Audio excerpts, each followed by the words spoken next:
Hello and good evening to all of you. हम पढ़ रहे थे कॉस्ट शीट और आज मैं आपको कॉस्ट शीट में कुछ और प्रैक्टिस करवाऊंगा। अब तक आपके काफी कंसेप्ट बिल्टअप हो चुके हैं और धीरे धीरे हम इसमें और आगे बढ़ेंगे। तो आज मैं आपको क्वेश्चन करवा रहा हूं, ये बुक डॉक्टर सुरेंद्र शर्मा,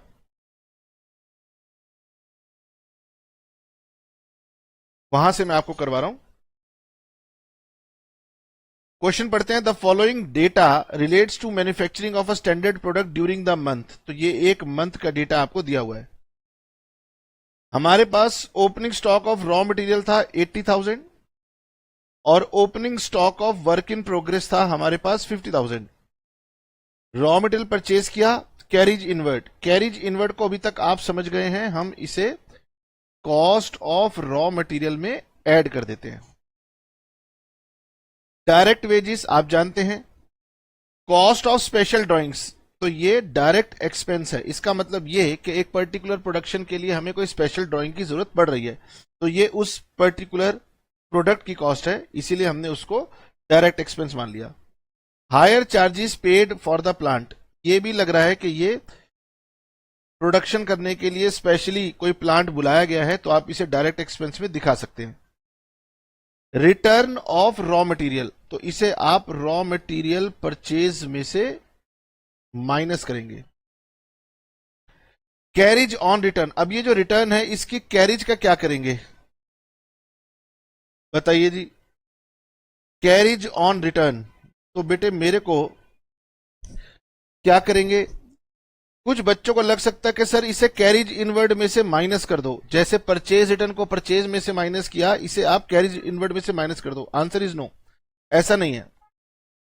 अगर हम परचेज किसी को रिटर्न कर देंगे तो हमारा जो परचेज की कॉस्ट है वो कम हो जाएगी। मैंने किसी से अगर 2 लाख का माल खरीदा था और 40,000 का वापस कर दिया, तो मुझे उसे 1,60,000 रुपए देने हैं, यानी मेरी कॉस्ट या मेरी लागत कम हो गई। लेकिन जब मैंने परचेज किया था तो मैंने किसी से सामान मंगवाया, उसने मुझसे 20,000 रुपए किराया लिया। अब मुझे सामान वापस भेजना है, मैं उसे कह रहा हूं यार मुझे सामान वापस भेजना है, जरा 6,000 तेरे काटूंगा। वो कह रहा है क्या मतलब, तेरा सामान ठीक था, तेरा सामान गलत था, मुझे मतलब नहीं, मैंने ट्रांसपोर्टेशन की सर्विस दी थी और तुमसे 20,000 रुपए लिए थे, अब तुम्हें दोबारा ट्रांसपोर्टेशन की सर्विस बुक करनी पड़ेगी। यानी कैरिज और रिटर्न को कभी भी आप कैरिज इनवर्ड में से माइनस मत कर देना। ये आपकी एक सेपरेट कॉस्ट है, एडिशनल कॉस्ट है। क्योंकि आपकी एडिशनल कॉस्ट है इसीलिए आप इसे ओवरहेड्स में ट्रीट करेंगे।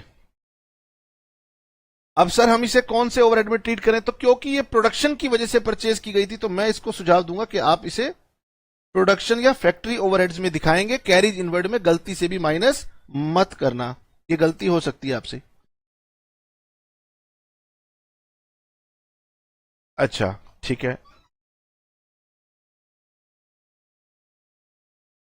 नेक्स्ट आइटम हमारे पास आ जाती है expenses for participation in industrial exhibition. तो जो एग्जीबिशन लगती हैं, हम उन एग्जीबिशन में पार्टिसिपेट करते हैं, तो ये बेसिकली हमारी एडवर्टाइजिंग की तरह होता है, तो हम इसे सेलिंग एंड डिस्ट्रीब्यूशन ओवरहेड्स में दिखाएंगे। लीगल चार्जेस, तो ये लीगल चार्जेस किस चीज के रिस्पेक्ट में है ये हमें दिया नहीं, तो मैं इसे ऑफिस एंड एडमिनिस्ट्रेशन एक्सपेंस में ले लूंगा। ठीक है, तो ऑफिस में कई बार होता है कि हमें कई बार लीगल केस फाइल करने पड़ते हैं। सैलरी टू ऑफिस स्टाफ, तो ये भी ऑफिस एंड एडमिनिस्ट्रेशन ओवरहेड है। मेंटेनेंस ऑफ ऑफिस बिल्डिंग, ये भी वही है। डेप्रीसिएशन ऑन डिलीवरी वैन, ये सेलिंग एंड डिस्ट्रीब्यूशन ओवरहेड्स है। वेयर हाउस, ये भी सेलिंग एंड डिस्ट्रीब्यूशन ओवरहेड्स है। फर्क समझना, एक होता है store room, store room raw material के लिए होता है, वेयर हाउस फिनिश्ड गुड्स के स्टोर करने के लिए होता है, तो ये वेयर हाउस है, फिनिश्ड गुड्स को रखने के लिए है, तो ये सेलिंग एंड डिस्ट्रीब्यूशन ओवरहेड्स है। ये opening stock of closing stock of raw material, ये क्लोजिंग स्टॉक ऑफ डब्ल्यूआईपी। तो सर ये तो बहुत सिंपल आइटम थी। फिर क्वेश्चन कह रहा है store overheads on material are 10% of material consumed. लीजिए जी, वो कह रहे गगन स्टोर रूम की बात तुमने की थी, तो स्टोर रूम आ गया। तो स्टोर रूम हमारे फैक्ट्री का ही पार्ट होता है, तो ये हमारे फैक्ट्री ओवरहेड्स में जाएगा। सर हमें फैक्ट्री ओवरहेड्स अलग से भी दिए हुए हैं, तो ठीक है, ये भी अलग से ये भी जाएंगे। 10% of the output was rejected. वो कह रहे गगन 10% ऑफ आउटपुट रिजेक्ट हो जाती है। अब मेरे मन में दो सवाल आएंगे कि सर ये जो 10% की आउटपुट रिजेक्टेड हुई, ये नॉर्मल है या फिर ये एबनॉर्मल है। तो मैं इसे नॉर्मल एज्यूम करूंगा और मैं इसके बारे में नोट लिख दूंगा कि ये जो आउटपुट रिजेक्ट हुई है ये हम नॉर्मल मान के चलेंगे कि ऐसा होता है। And a sum of 5000 was realised on the sale of scrap. Sale of scrap आप कॉस्ट ऑफ प्रोडक्शन निकालने से पहले माइनस कर लेते हो। अगर हम इसे एबनॉर्मल एज्यूम करेंगे तो फिर ये हमारी कॉस्ट शीट का पार्ट नहीं बनेगी। दो तरह के लॉसेस होते हैं, नॉर्मल और एबनॉर्मल। एबनॉर्मल की वजह से हम अपनी कॉस्ट को चेंज नहीं करते। 10% of the finish product was found to be defective. अब अगेन सर एक बार तो रिजेक्ट ही हो गई, पूरी तरह से बेकार है, खत्म है। एक है कि डिफेक्टिव है।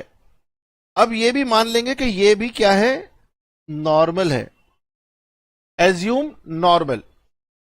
And defective products were rectified, और हमने इसको रेक्टिफाई किया। इसके लिए एडिशनल एक्सपेंडिचर लगा which is equal to 20% of proportionate direct wages. हम इसके रिस्पेक्ट में 20% डायरेक्ट वेजेस की कॉस्ट निकाल लेंगे।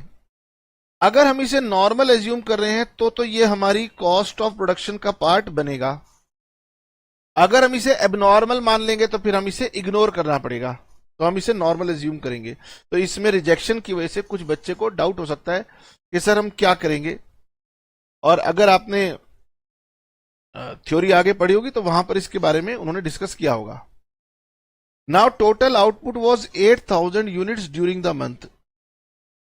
अब बच्चे के मन में यह आएगा कि सर ये 8000 यूनिट्स की प्रोडक्शन कब की है, रिजेक्शन से पहले की है, रिजेक्शन के बाद की है। तो ऑब्वियसली हम इसे बिफोर रिजेक्शन एज्यूम करेंगे।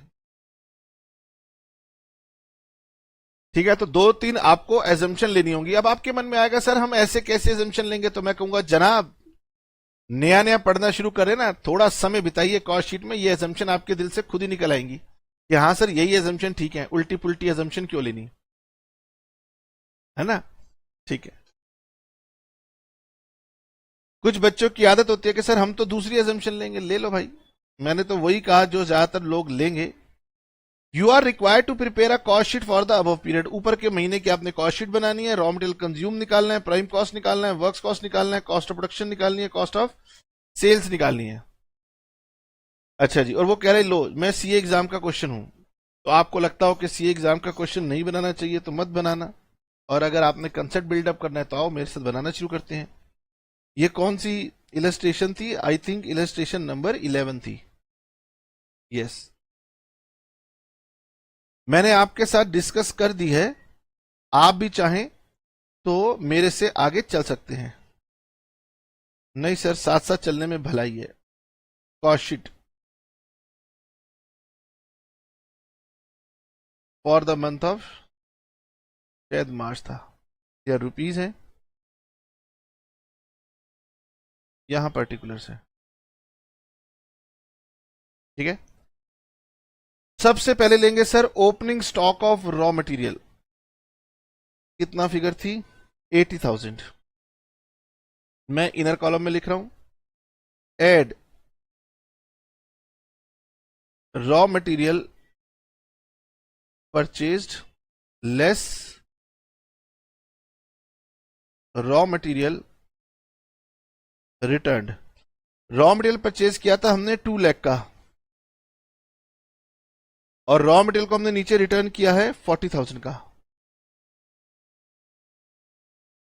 ये हो गया 2 लाख, और ये हमने माइनस किया है 40,000। ठीक है, मैंने ब्रैकेट लगा दिया, हालांकि आप देखो तो यहां पर मैंने माइनस लगा रखा है, इसलिए आपको यहां पे ब्रैकेट ना लगाएं तो भी काम चलेगा। फिर आपने इसमें ऐड करना है कैरिज इनवर्ड्स, वो था 20,000। अब return on, carriage on return, material return minus नहीं करना, और minus closing stock of raw material. Closing stock of raw material शायद सबसे नीचे दिया हुआ था हमें 30,000। ठीक है, यहां से माइनस कर दीजिए।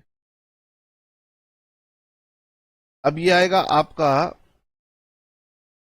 रॉ मटेरियल कंज्यूम्ड, और आप बता रहे हैं मुझे फिगर के सर रॉ मटेरियल कंज्यूम्ड की फिगर कितनी आ रही है।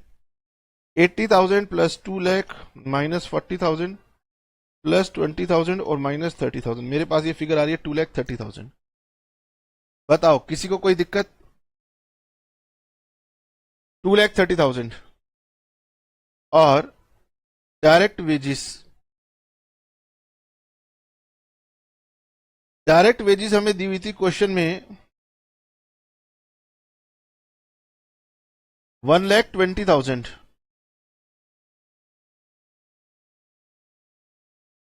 डायरेक्ट वेजिस दी हुई थी 1,20,000। उसके बाद लेंगे डायरेक्ट या फिर चार्जेबल एक्सपेंसेस। इसमें दो आइटम आएंगी। एक तो आइटम आ रही थी आपकी cost of special drawing, cost of special drawings, और दूसरी आ रही थी हायर चार्जेस ऑफ प्लांट। अब अगर हम किसी काम को करने के लिए कोई स्पेशल कॉस्टिंग करते हैं तो ही डायरेक्ट एक्सपेंस में आती है। तो ये दोनों लग रहा है कि उसी काम के लिए स्पेशल की गई है। 30,000 और 24,000, ये टोटल हो गया हमारे पास 54,000, और ये बन गई हमारी prime cost.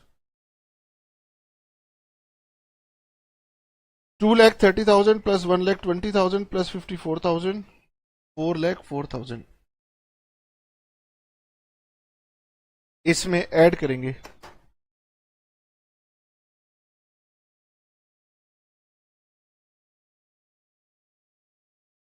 Factory overheads. Now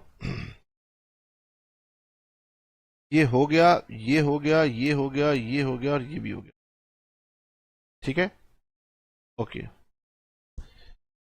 उसके बाद दिया हुआ है हमें सबसे पहले कैरिज ऑन रिटर्न। तो कैरिज ऑन रिटर्न को मैंने प्रोडक्शन ओवरहेड मानना है, तो मैं यहां ले लूंगा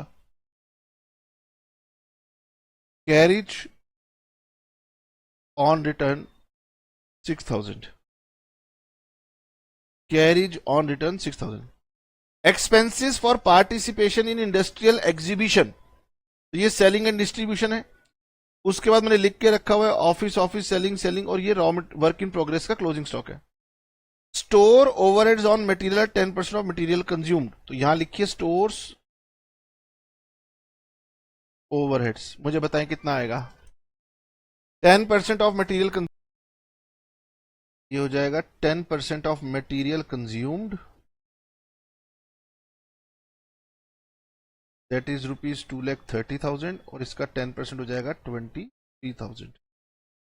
ये तो हो गया स्टोर्स ओवरहेड्स। उसके बाद फैक्ट्री ओवरहेड्स है 20% ऑफ प्राइम कॉस्ट, अलग से भी दिए हुए हैं हमें फैक्ट्री ओवरहेड्स 20% ऑफ 4,04,000।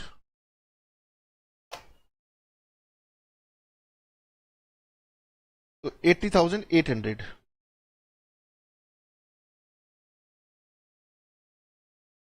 और हमें क्या दिया हुआ था? उसके बाद हमें दिया हुआ था रेक्टिफिकेशन।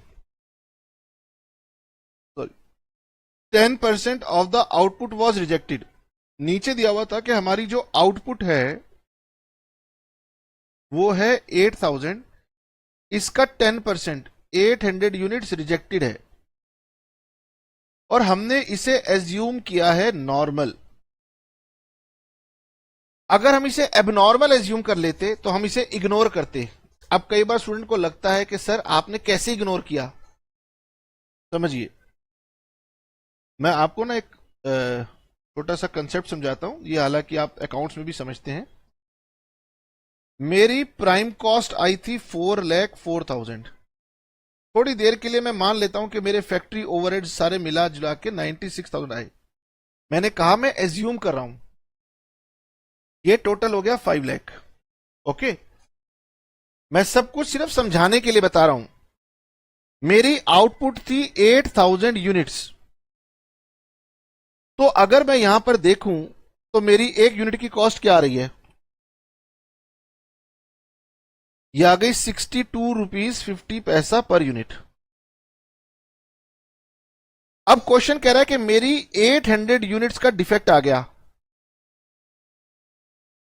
तो मैंने कहा कि इसको अगर ये हम नॉर्मल एज्यूम करते हैं तो हम इसको इग्नोर कर देंगे। इग्नोर करने का मतलब ये है कि मैं ये मान लूंगा कि मेरी ये जो कॉस्ट 5 लाख है ये 7200 यूनिट्स की है। तो मेरी कॉस्ट कितनी हो गई, 69 रुपीज 45 पैसा पर यूनिट। मैंने, अब आप कहोगे कि सर यहां पर अगर हम देखें तो आपने इसका कुछ भी नहीं किया। देखो मैंने कुछ भी नहीं किया, तो मेरे कुछ भी नहीं करने की वजह से मेरी कॉस्ट पर यूनिट इंक्रीज हो जाती है। अगर मैं इसे एबनॉर्मल एज्यूम कर लेता तो मैं ये कहता कि ये मेरी गलती है। अगर ये मेरी गलती है तो मैं 800 इंटू 62.5 50,000 यहां से माइनस करता और फिर मैं दिखाता कि 7200 यूनिट्स की कॉस्ट है 4,50,000। यानी जब हम इसे नॉर्मल एज्यूम करते हैं, जब हम इसे नॉर्मल एज्यूम करते हैं तो हमने कोई ट्रीटमेंट नहीं करना। इससे क्या होता है, हमारी प्रोपोर्शनेट प्रोडक्ट की कॉस्ट बढ़ जाती है। हमने कहा कि भाई ये कॉस्ट कस्टमर को उठानी पड़ेगी तो इसलिए कॉस्ट बढ़ जाएगी। तो यहां पर अगर आप देखें तो 800 यूनिट्स जो मेरे नॉर्मल डिफेक्टिव हैं उसकी वजह से मैं यहां पर कुछ भी चेंज नहीं कर रहा। इससे क्या हुआ, इससे मेरी कॉस्ट वही रही, मेरे यूनिट्स कम हो गए और मेरी कॉस्ट बढ़ गई। तो नॉर्मल लॉस की कॉस्ट गुड यूनिट से रिकवर की जाती है, ये स्टेटमेंट है। हो सकता है कि अभी आपको समझ में आए, हो सकता है थोड़ी देर के बाद समझ में आए।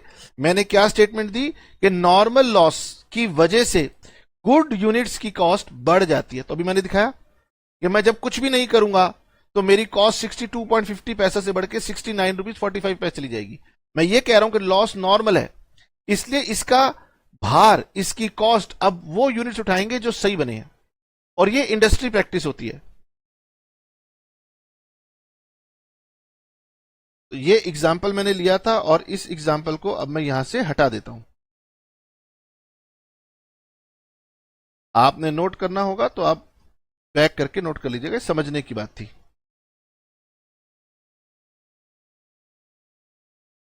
अब क्वेश्चन कह रहा है कि हमारे 10% ऑफ द फिनिश प्रोडक्ट, यानी ये जो हमारा प्रोडक्ट बन के तैयार हुआ इसका 10%, 720 यूनिट्स जो थे was found to be defective, यानी ये गलत पाए गए। And defective products were rectified at an additional expenditure. अब इसके लिए हमने एडिशनल खर्चा किया, इसको भी हमने नॉर्मल एज्यूम कर लिया। Additional expenditure for rectification. अब बच्चे क्या होते हैं, बच्चे तो बच्चे होते हैं, वो कहते हैं कि सर ये तो रेक्टिफिकेशन है, इसे नॉर्मल कैसे एज्यूम कर लिया, क्योंकि अभी आपने कहा था नॉर्मल की वजह से हमारी कॉस्ट बढ़ जाती है पर यूनिट की। तो बेटे कभी आप फैक्ट्री चलाएंगे, जब आप प्रोडक्ट बनाएंगे तो आपको पता चलेगा कि जब प्रोडक्शन होती है तो कई बार ना थोड़ा मोड़ा प्रोडक्ट के अंदर 19-20 डिफेक्ट निकल जाता है, तो वो उस डिफेक्ट को कोशिश करते हैं कि रिपेयर करके दोबारा बेचें। आपके मन में आ सकता है सर ये डिफेक्ट आया क्यों? भाई जब आप इंडस्ट्री लगाएंगे, फैक्ट्री लगाएंगे तो आपको पता चलेगा कि बहुत सोफिस्टिकेटेड मशीन आती है। पता चले व्यापारी को कहा जाए कि तेरे को मैं मशीन ला के देता हूं, जापान की मशीन होगी, 3 करोड़ रुपए की आएगी, तो वो भी सोचता है 3 करोड़ कहां से लाऊंगा। चाइना वाला बोलता है मेरे पास 1 करोड़ की मशीन है। प्रोडक्ट ठीक ठाक निकल ही जाते हैं, कभी कभार एक आधा सैंपल गड़बड़ हो जाता है तो दोबारा प्रोडक्शन लाइन में डाल के दोबारा ठीक कर लेना। तो वो लगता है कि हाँ यार ये तो बिल्कुल ठीक बात है, 2 करोड़ रुपए बचते हैं, मशीन थोड़ी सी सस्ती है, तो ऐसी काम चला लो। तो additional expenditure for rectification. Now working note number 1, additional expenditure for rectification. तो वो कह रहे हैं 20% ऑफ डायरेक्ट वेजेस, ये आपको और देनी पड़ेंगी। कितनी? जो भी प्रोपोर्शनेट डायरेक्ट वेजेस लगेंगी। तो आपकी जो डायरेक्ट वेजेस थी वो थी 1,20,000।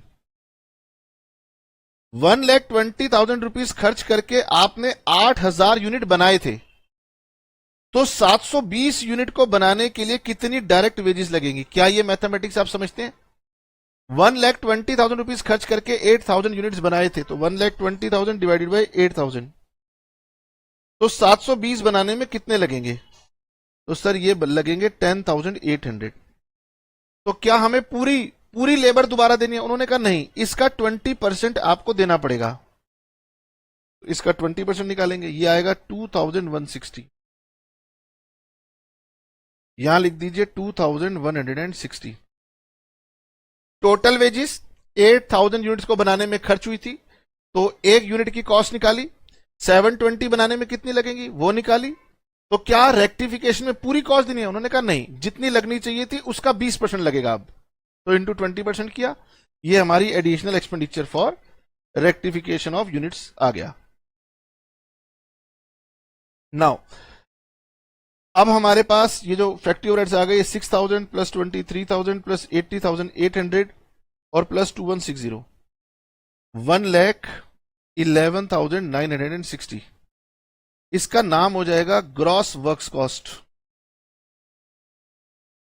प्लस 4,04,000, 5,15,960, 5,15,960 ऐड करेंगे ओपनिंग WIP और माइनस करेंगे क्लोजिंग WIP, और हमें मिलेगी नेट वर्क्स कॉस्ट। चलिए ये दोनों फिगर क्वेश्चन से उठाते हैं। क्लोजिंग WIP 24,000 है, क्लोजिंग WIP 24,000 है, और ओपनिंग WIP 50,000।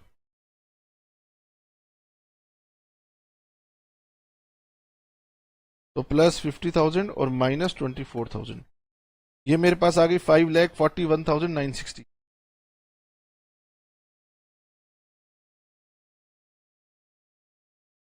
थोड़ा स्पेस बना लूं।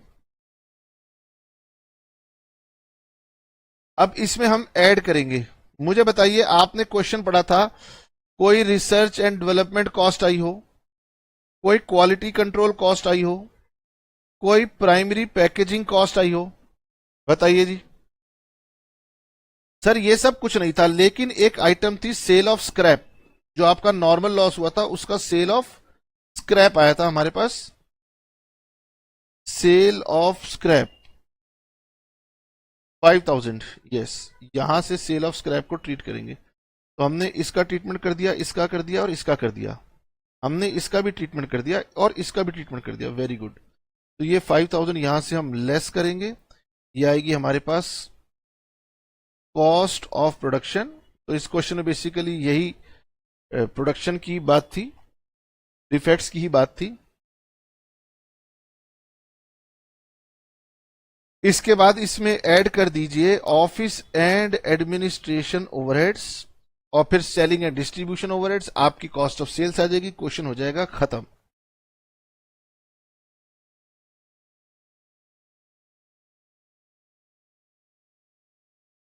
पहले तो लेना लीगल चार्जेस 2,500, लीगल चार्जेस 2,500।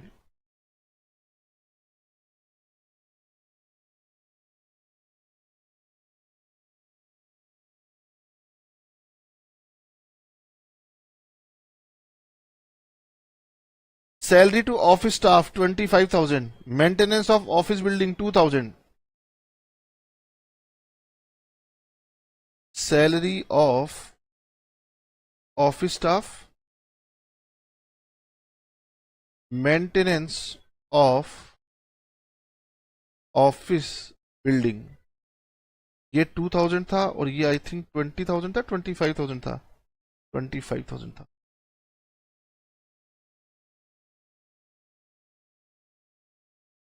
तो ये हो गया 25, 27, 29,500। उसके बाद लिखेंगे selling and distribution overheads, industrial exhibition, participation in industrial exhibition, आप देखते हैं दिल्ली में प्रगति मैदान में बहुत सारी एग्जीबिशंस लगती हैं, तो वहां पर हर कंपनीज पार्टिसिपेट करती हैं सो दैट वो अपना बिजनेस इंक्रीज कर सकें।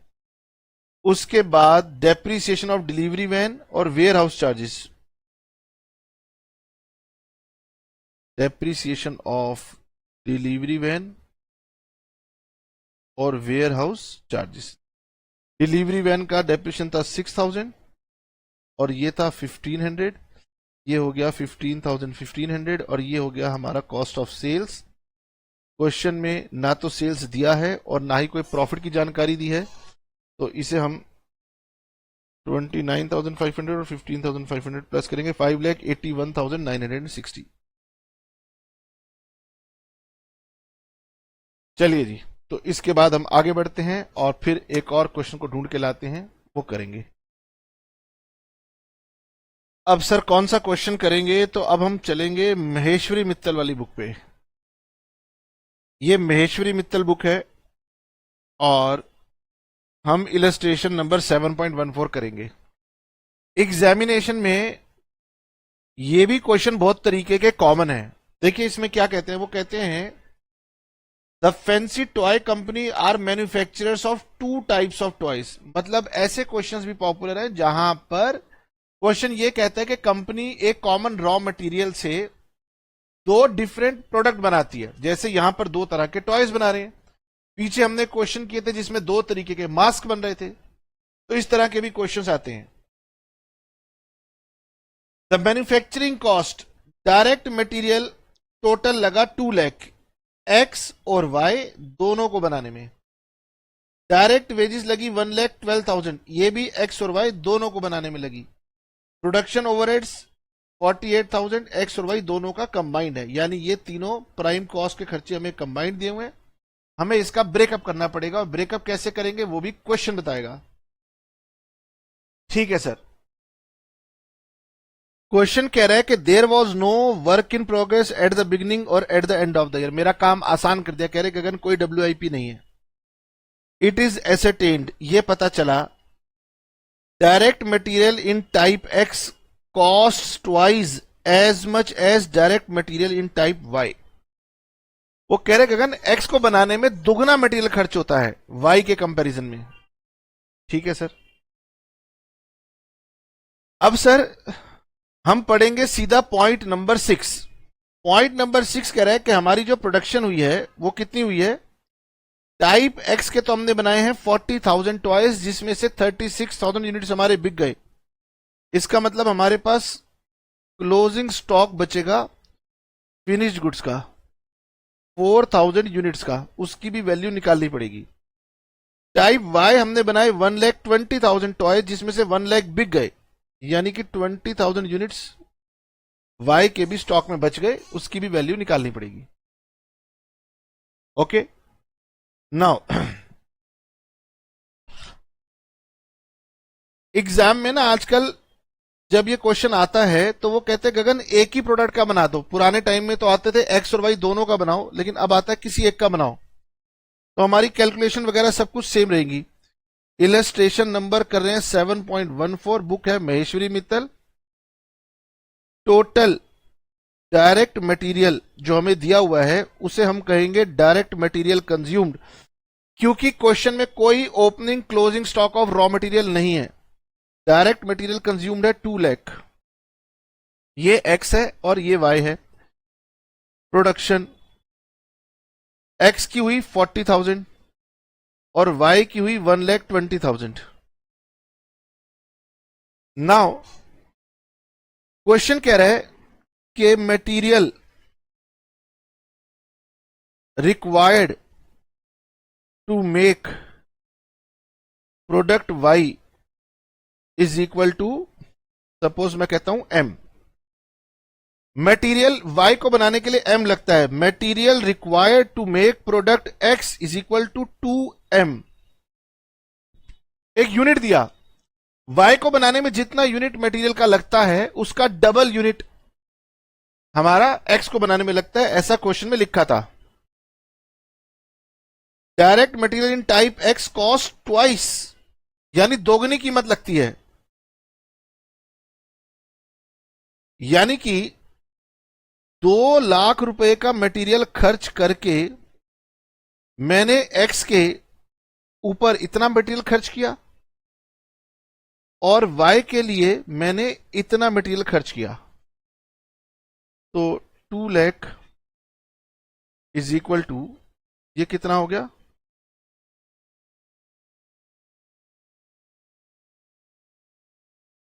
यहां पर आएगा 40,000, 40,000, 80,000 एम प्लस 1,20,000 एम, तो 2 लाख, ये rupees 2 lakh is equal to 2 lakh of M.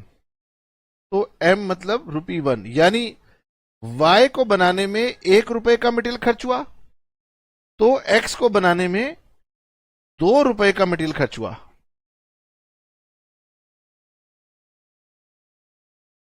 अब लेबर की बात कर लेते हैं।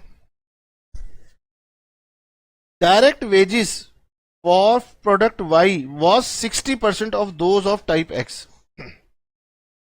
क्या आप मुझे डायरेक्ट वेजेस की कॉस्ट बता सकते हैं कि एक्स को प्रोड्यूस करने में कितनी डायरेक्ट वेजेस की कॉस्ट लगती है और वाई को बनाने में कितनी डायरेक्ट वेजेस की कॉस्ट लगती है? ट्राई कीजिए, आप बना सकते हैं, यही कॉस्ट शीट का मैथमेटिक्स है। Direct wages 1,12,000, let direct wages required to make 1 unit of X is equal to W.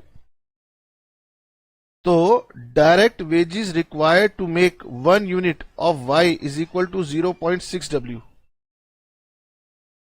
तो 1,12,000 रुपीज की वेजेस खर्च हुई 40,000 यूनिट्स ऑफ X बनाने में और 1,000 यूनिट्स ऑफ वाई बनाने में इतनी वेजेस लगी।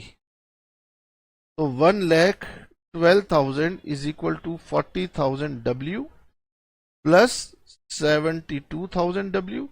तो 1,12,000 इज इक्वल टू 1,12,000 डब्ल्यू, तो डब्ल्यू इज इक्वल टू ₹1। तो एक्स को बनाने में जो डायरेक्ट लेबर खर्च हुई वो ₹1 खर्च हुई और y को बनाने में खर्च हुई 0.6, 60% ऑफ दिस। उसके बाद सर हमारे पास प्रोडक्शन ओवरहेड्स भी हैं। तो प्रोडक्शन ओवरहेड्स के बारे में लिखा है, प्रोडक्शन ओवरहेड वाज 30 पैसा same per toy of x और वाई। यानी कि ये जो 48,000 के फैक्ट्री ओवरहेड्स थे, इसे 1,60,000 यूनिट बनाने में बराबर खर्चा आया। तो अगर वो मुझे ना भी देता तो भी मैं इसको निकाल लेता। ये 0.3 ये आ रहा है। अब वो कह रहे कि आपको एक स्टेटमेंट बनानी है, statement showing total cost per toy for each type of toy. मैंने कहा आजकल एग्जाम में क्वेश्चन इतने लेंदी नहीं आते, तो वो कहते हैं एक्स का बना दो या फिर कभी कहते हैं वाई का बना दो। लेकिन जब ये क्वेश्चन आया तो उन्होंने कहा था दोनों ही बना के दिखाओ, तो हम दोनों ही बना देते हैं। अब हमारे पास ज्यादा समय नहीं लगेगा, कैलकुलेशन तो हमारी हो ही गई है। क्योंकि हमें 2 प्रोडक्ट्स के लिए बनाना है, इसीलिए हम यहां पर एक कॉलम y का लेंगे, एक कॉलम x का लेंगे और यहां पर टोटल कॉस्ट लेंगे और यहां पर यूनिट लेंगे। सिमिलरली यहां पर भी ऐसे ही करेंगे, टोटल कॉस्ट और पर यूनिट।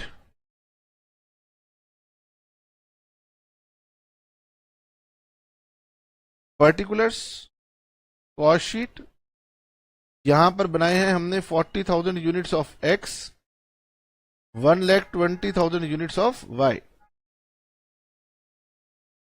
मटेरियल लगा था 1 रुपए का y में और 2 रुपए का लगा था इसमें, तो ये डायरेक्ट मटेरियल, ये 2 रुपए का और ये 1 रुपए का, 80,000, 1,20,000। डायरेक्ट लेबर 1 रुपए का 60 पैसा का, 40,000 और 72,000। नहीं, प्राइम कॉस्ट डायरेक्ट एक्सपेंस नहीं है, सीधा आएगा प्राइम कॉस्ट। 3 रुपए, 1 रुपए 60 पैसे, 120, 192, फैक्ट्री ओवरहेड्स 0.30,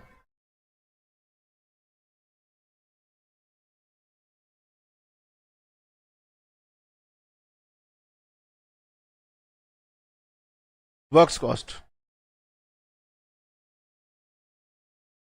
1,32,000 और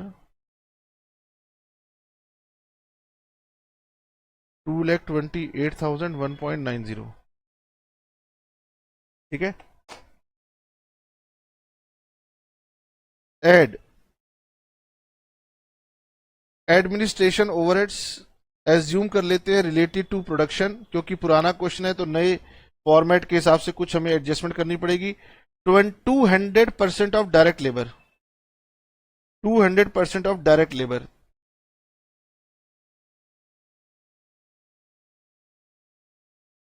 तो बताओ डायरेक्ट लेबर यहां 1 रुपए की लगी थी तो यहां पर हो गई 2 रुपए की, और यहां पर लगी थी 60 पैसा तो यहां होगी 1 रुपी 20 पैसा। तो ये हो गई हमारे पास 80,000 और ये हो गई हमारे पास 1,44,000। ये बन जाएगी हमारे पास कॉस्ट ऑफ प्रोडक्शन 5 रुपए 30 पैसे, 3 रुपए 10 पैसे, 2,12,000, 8 and 4 12, 1 carry 7, 3,72,000। अब कॉस्ट ऑफ प्रोडक्शन में से हम लेस कर देंगे closing stock of finished goods. X के हैं 4,000 यूनिट्स, तो 5 रुपए 30 पैसे इंटू 4,000,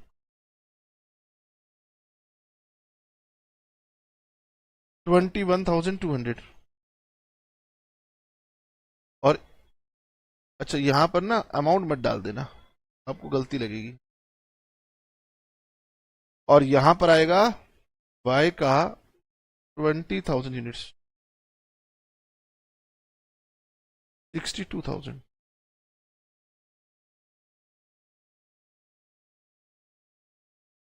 तो हमारे पास आ जाएगी cost of goods sold 2,12,000 into 0.9, 1,90,800। और यहां पर आ जाएगी 3,10,000 और ये आएगी 5 रुपी 30 पैसा, ये आएगी 3 रुपी 10 पैसा। कॉस्ट ऑफ गुड्स सोल्ड के बाद सेलिंग कॉस्ट 25 पैसा पर टॉय, तो यहां पे आ जाएगा एड सेलिंग ओवरहेड्स 25 पैसा, तो ये हो गया 25,000,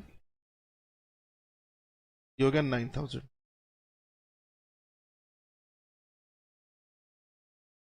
ये आ जाएगी कॉस्ट ऑफ सेल्स 1,99,800, 5 रुपी 55 पैसा, 3,35,000, 3 रुपी 35 पैसा। लीजिए, क्या हमें सेल्स भी दी हुई थी? अच्छा, प्रॉफिट भी निकालना है और हमें दिया हुआ है सेलिंग प्राइस वॉज 7 रुपीज पर toy for x and 5 rupees for y. Okay, हमें सेल्स गिवन है, प्रॉफिट और सेल्स। ये 7 रुपए का है और ये 5 रुपए का है, तो 1.65, 1.45।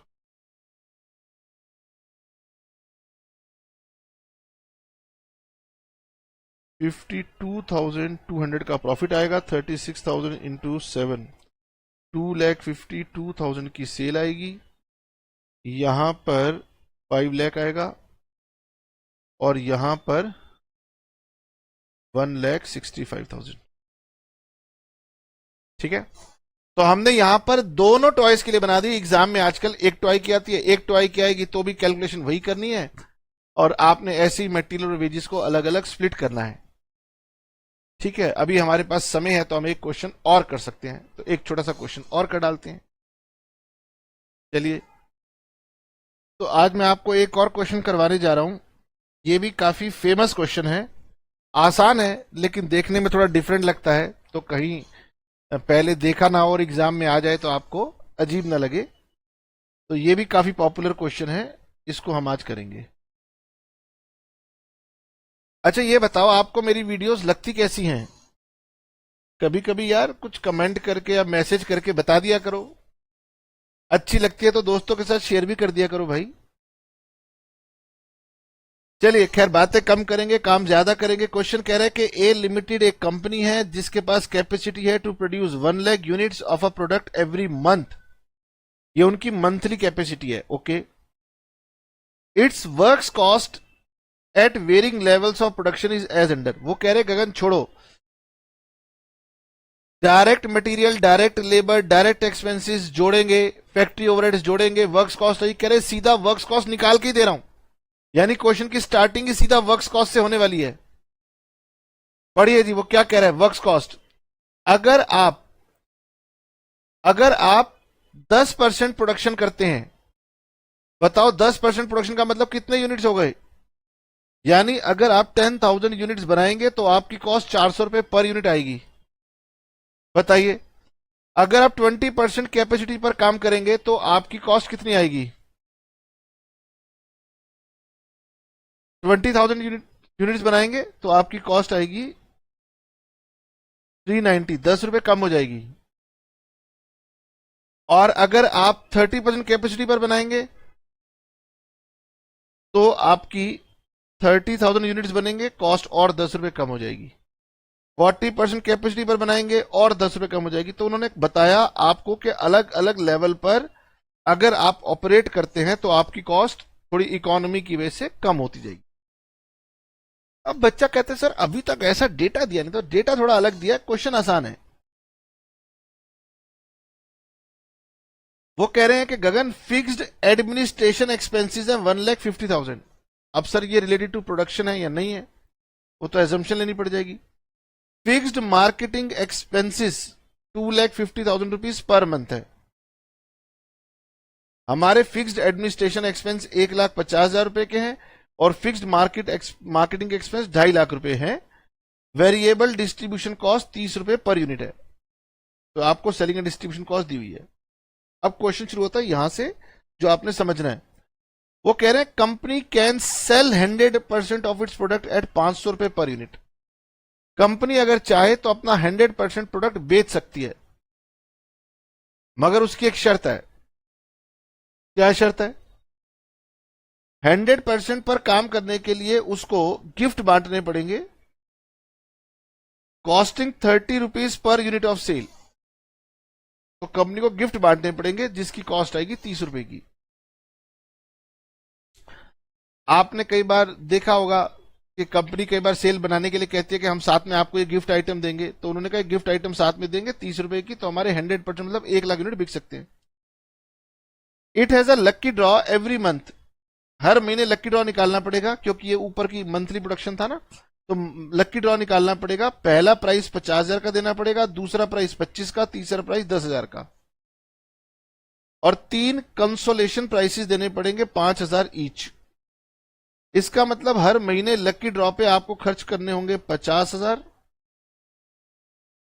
25,000, 10,000 और 15,000। तो मेरे हिसाब से टोटल 1 लाख रुपए। अगर 100% आउटपुट बेचना चाहते हो तो एक तो गिफ्ट बांटो 30 रुपए पर यूनिट का, और 100% कैपेसिटी में यूनिट कितने थे? 1 लाख। तो 30 लाख रुपए का तो ये खर्चा करना पड़ेगा। बोलो हाँ, जल्दी बोलो। और दूसरा लक्की ड्रॉ आपको देना पड़ेगा। लक्की ड्रॉ कितने का देना पड़ेगा? लक्की ड्रॉ आपको देना पड़ेगा टोटल 1 लाख रुपए महीने का। 1 लाख रुपए का आपको रिफ्रेशमेंट खर्च करनी पड़ेगी। आप कभी जाते हैं, अगर कभी आप कार लेने जाएं तो आप देखेंगे कि वो वहां पर एक आपको ऑफिस में बिठाते हैं और ऑफिस में बिठा करके आपको कुछ खिलाते पिलाते हैं। तो उन्हें कहा कि 1 लाख रुपए की रिफ्रेशमेंट भी आपको हर महीने बांटनी पड़ेगी। It sponsors a television programme every week at a cost of 20 lakh रुपए पर मंथ। उन्हें इसके लिए मार्केटिंग के लिए कुछ टीवी प्रोग्राम में ऐड देनी पड़ेगी जिसकी कॉस्ट होगी 20 लाख रुपीस पर मंथ। ठीक है, ये 4 खर्चे करो तो 100% सामान बेच सकते हो। It can market 30% of it output at 550 per unit without incurring any of the expenses above. या दूसरा तरीका यह है कि 30% पे काम करो, यानी 30,000 यूनिट बनाओ और 30,000 यूनिट बेचो, आपको ये चारों खर्चे करने की जरूरत नहीं है। तो उन्होंने बताया, 2 ऑप्शन बताई और फिर हमसे कहा कि prepare a cost sheet showing total cost and profit at 30% and 100% capacity level. उन्होंने कहा गगन 2 लेवल की कॉस्ट शीट बना करके दिखा दो। चलिए जी, फेमस क्वेश्चन है तो आपको करवा देते हैं। क्वेश्चन नंबर 3, शायद ये स्टडी मॉड्यूल का क्वेश्चन नंबर 3 था, ICAI। अब ये बहुत पुराना क्वेश्चन है, कॉमन क्वेश्चन है, बहुत बार आ जाता है, बुक में नहीं दिया था तो मैंने ढूंढने का टाइम लगाया नहीं, हो सकता है कि बुक में दिया भी हो। 2 ऑप्शन है आपके पास, 30% यानी 30,000 यूनिट और 100% यानी 1 लाख यूनिट्स। क्वेश्चन सीधी बात कर रहा है, कह रहा है गगन वर्क्स कॉस्ट। अब वर्क्स कॉस्ट हमें देखनी पड़ेगी कितनी थी, तो मुझे बनाना है 30% पर 380 और 100% पर 310। तो यहां पर था 380 अगर मैं पर यूनिट की बात करूं, और यहां पर था 310, तो 380 इंटू 30,000, 1,14,00,000, 1,14,00,000। और ये जगह 3,10,00,000 works cost. Add administration overheads assumed production related. ठीक है, एडमिनिस्ट्रेशन ओवरहेड्स में हमारे पास ये फिक्स कॉस्ट थी 1,50,000 और ये तो मार्केटिंग की कॉस्ट थी और वेरिएबल डिस्ट्रीब्यूशन कॉस्ट थी। तो ये हमारे पास 1,50,000 रुपए की ये हमारे पास फिक्स कॉस्ट थी। तो यहां पर ये हो जाएगी 5 रुपए की और यहां पर ये आएगी 1 रुपए 50 पैसे की।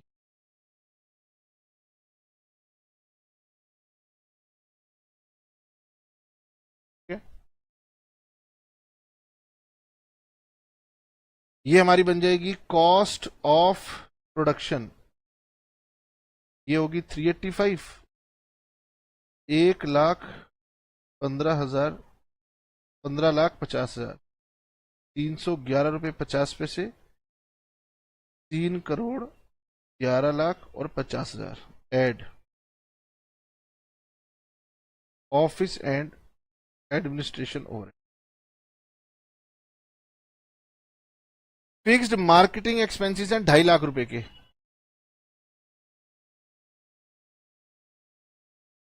2,50,000 यहां और 2,50,000 यहां। Variable distribution cost, variable distribution cost 30 रुपया पर यूनिट, ये हो गया 9 लाख और ये हो गया 30 लाख। ठीक है, फिर आएगी special marketing cost for 100%। Gift item 30 rupees का गिफ्ट आइटम है और वो केवल तभी करना है अगर आप 100% पर ऑपरेट करना चाहते हो।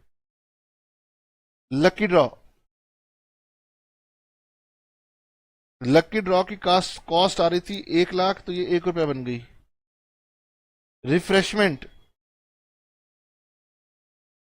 ये भी 1 लाख रुपए का खर्चा था तो 1 रुपए की कॉस्ट आ गई।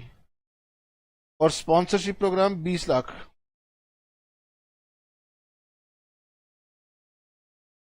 स्पॉन्सरशिप प्रोग्राम 20 लाख, ये 20 रुपीज कॉस्ट आ गई। ये आपकी कॉस्ट ऑफ सेल्स, ये बन जाएगी ₹415 नहीं, नहीं नहीं नहीं, 1,15,50,000 जमा 11,50,000, ये आ गई 1,27,00,000।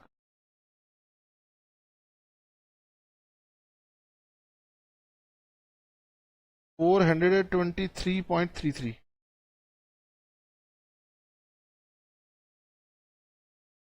और ये आ गई 3,11,50,000 plus 2,50,000 plus 30 lakh plus 30 lakh plus ये आएगी आपकी 3,96,00,000, यानी ये कॉस्ट आएगी 396। फिर निकालेंगे सेल्स। यहां पर 550 रुपए पे सेल हो जाएगा और यहां पर 500 रुपए पे सेल हो जाएगा, तो ये हो गया 5 करोड़ और ये हो गया 1,04,00,000, और यहां पर हो जाएगा 550 टू 30,000, 1,65,00,000 माइनस 1,27,00,000, ये हो गया 38 लाख।